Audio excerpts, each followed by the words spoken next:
Magandang araw mga kadungkuloy. Naranasan niyo na ba ang problemang ganito?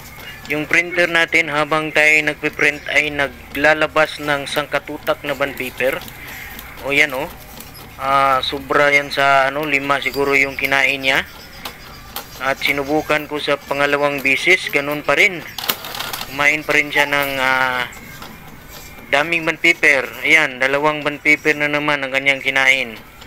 Yan mga kadungkuloy. So kapag ganito yung problema na ma-encounter natin, parang sasakit talaga yung ulo natin dahil instead na magtipid tayo ng bond paper, madadamage yung bond paper natin. So DIY tayo mga kadungkuloy. So yan mayroong dito, mayroong tornilyo dyan. So tanggalin nyo lang yan, napakasimple. Baliktarin nyo lang yung printer niyo sa likod. And then tanggalin natin yung takip, no? Ang takip na ito ay nagsisilbing ink damper yan mga kadungkuloy. Yan. So, kung makikita nyo dyan sa loob, yan, tapunan yan ng mga ink. Medyo dumadumi yan. Ayan o. Then, ang problema na, effects natin, ito. Yan, yung ruler na yan. Tanggalin muna natin ang spring na ito. Okay? So, ang ruler na yan, napakasimpleng tanggalin. So yan, i-post lang natin palabas. Ayan.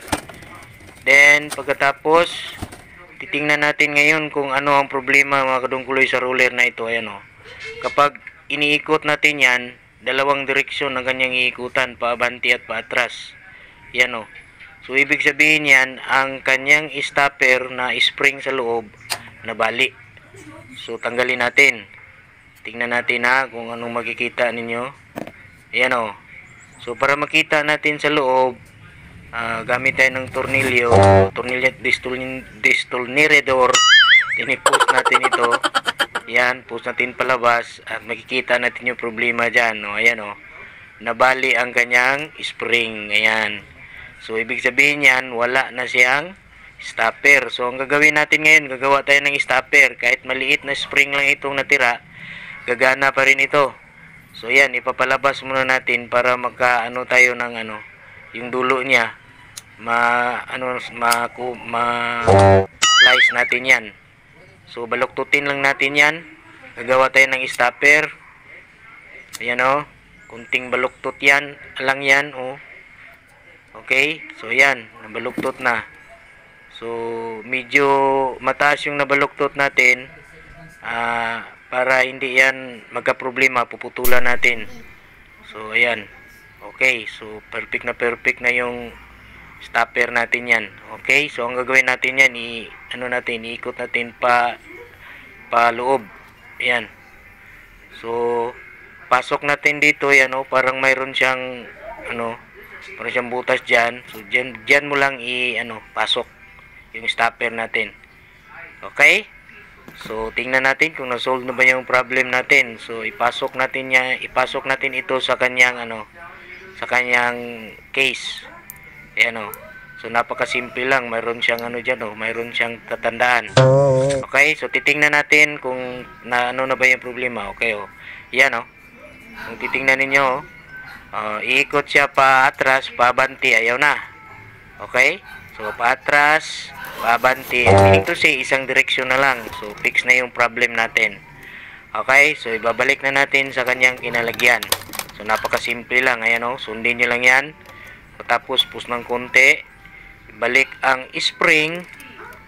Okay? Dahil pag hindi yan naibalik, hindi yan magpapunction.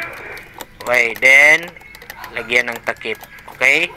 Push lang natin yung takip pa dito pa abante, ayan, para yung tornilyo mapasok.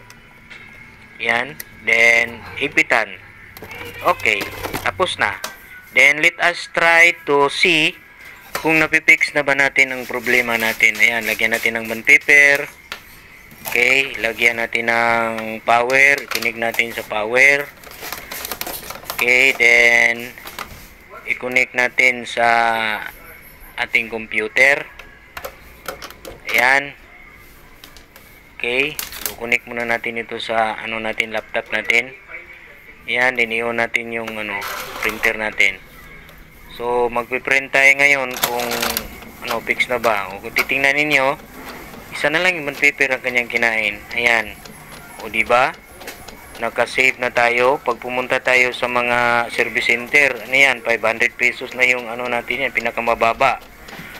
So, sinubukan ko sa pangalawang beses. Yan.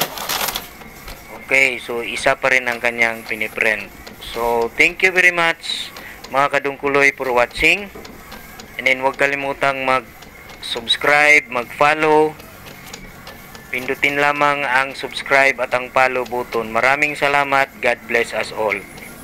Bye-bye and more power.